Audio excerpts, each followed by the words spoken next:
यह कहानी त्रेता युग की है। उस समय श्रवण कुमार नाम का एक बालक था।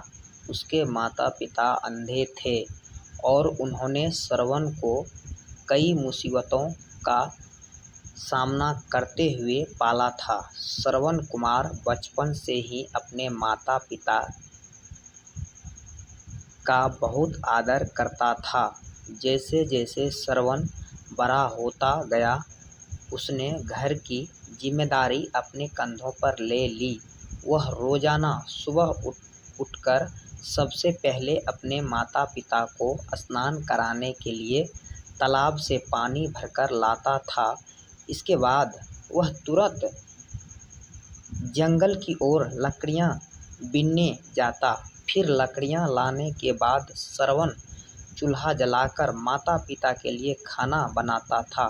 श्रवण को इतने मेहनत करते देख उसकी माँ हमेशा उसे टोकती थी। वह कहती थी, श्रवण बेटा, तुम इतना सारा काम अकेले क्यों करते हो? खाना तुम मुझे बनाने दिया करो, मैं आसानी से बना लूँगी। इसके बदले तुम थोड़ा आराम कर लिया करो। माँ की इन बातों को सुनकर श्रवण कुमार कहता है, नहीं माँ, मैं ये सारा काम आप लोगों के लिए ही तो करता हूँ। भला अपने माँ बाप के लिए किए गए कामों में कैसी थकान, उल्टा मुझसे तो खुशी मिलती है। श्रवण कुमार की इन बातों को सुनकर उसकी माँ भावुक हो गई। वह रोज भगवान से प्रार्थना करती, हे प्रभु, इतना ध्यान रखने वाला श्रवण जैसा बेटा हर माता पिता के घर पैदा हो। श्रवण के माँ बाप नियमित रूप से भगवान की आराधना करते थे। वह उनके लिए फूल और पूजा की अन्य सामग्री लाता, फिर खुद भी बिना देर किए माता पिता के साथ पूजा में शामिल हो जाता था। श्रवण कुमार धीरे धीरे बड़ा हुआ और जल्दी से घर के कार्यों को खत्म करके बाहर काम पर निकल जाता था। एक दिन श्रवण अपने माता पिता के साथ बैठा था। तभी उन्होंने श्रवण से कहा, बेटा, तुमसे हमारी हर ख्वाहिश पूरा की है। अब हमारी केवल एक ही इच्छा है जिसे हम पूरी करना चाहते हैं। यह सुन श्रवण ने उनसे पूछा, ऐसी कौन सी इच्छा है बाकी है जिसे आप पूरा करना चाहते हैं? आप केवल आदेश दें, मैं आपकी हर ख्वाहिश को पूरा करूँगा। इस पर श्रवण के पिता ने कहा, बेटा, अब हम बूढ़े हो चुके हैं और हम चाहते हैं कि मरने से पहले तीर्थ यात्रा के लिए जाएं। भगवान की शरण में जाकर हमें सुकून की प्राप्ति होगी। अपने माँ बाप की बात सुनकर श्रवण कुमार सोचने लग गया कि वह उनकी इस इच्छा को कैसे पूरा करेगा। उस समय बस और ट्रेन की सुविधा नहीं थी, साथ ही उसके माता पिता देख भी नहीं सकते थे। ऐसे में उन्हें तीर्थ यात्रा कराना भला कैसे संभव हो पाता। तभी श्रवण कुमार को एक तरीका सूझी। वह तुरंत बाहर गया और वहां से 2 बड़ी टोकरी लेकर आया। उसने उन दोनों टोकरियों को एक मजबूत डंडे में मोटी रस्सी के सहारे लटकाकर एक बड़ा सा तराजू बना लिया। फिर श्रवण कुमार ने उस तराजू में अपने माँ बाप को बारी बारी से गोद में उठाकर बैठा दिया।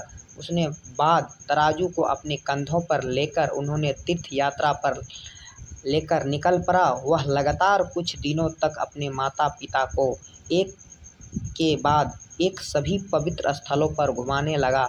इस दौरान श्रवण कुमार ने अपने माता पिता को प्रयाग से लेकर काशी तक के दर्शन कराया। माता पिता को घुमाते समय श्रवण कुमार उन्होंने उन जगहों के बारे में भी बताते चलता था, क्योंकि वह आँखों से उस दृश्य को नहीं देख सकते थे। अपने बेटे की मेहनत को देख उसके माता पिता बहुत खुश थे।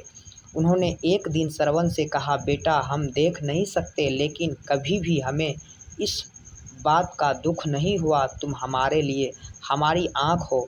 तुमने हमें जिस तरह सारे पवित्र स्थानों की कथा सुनाकर उनके दर्शन कराए। ऐसा लगता है जैसे कि हमने सच में प्रभु की दर्शन अपनी आँखों से किया हो। अपनी माता पिता की बात सुनकर श्रवण ने कहा, आप लोग ऐसी बात ना करें। बच्चों के लिए माता पिता कभी भी बोझ नहीं होते, यह तो बच्चों का धर्म होता है।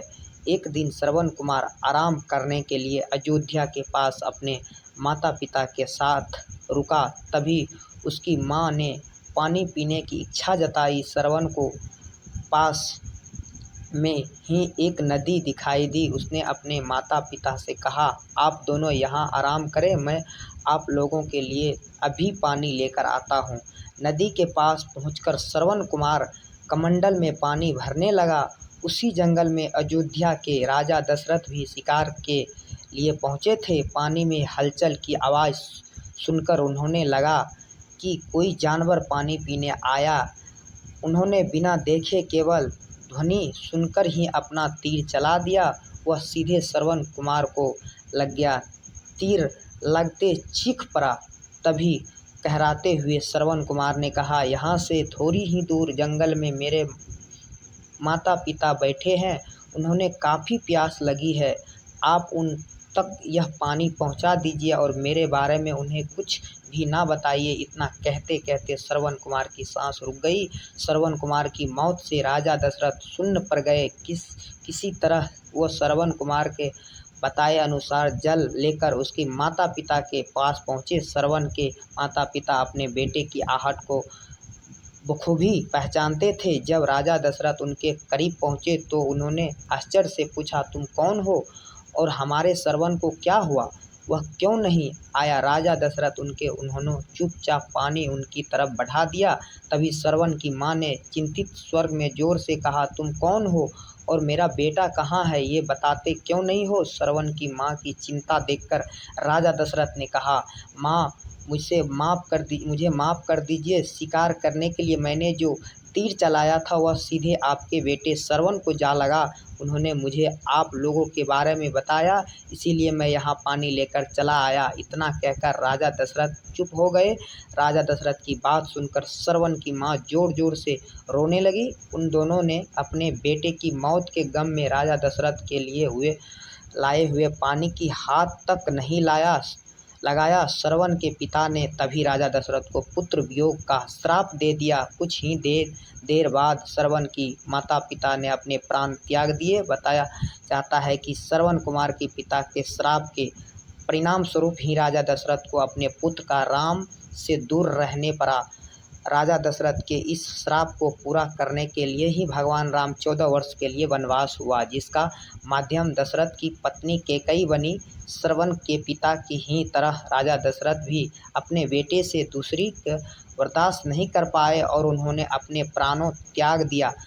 कहानी से सीख यह हर बच्चे को अपने माता पिता की सेवा श्रवण कुमार की तरह ही निस्वार्थ भाव से करनी चाहिए। यही उनका सबसे बड़ा कर्तव्य है।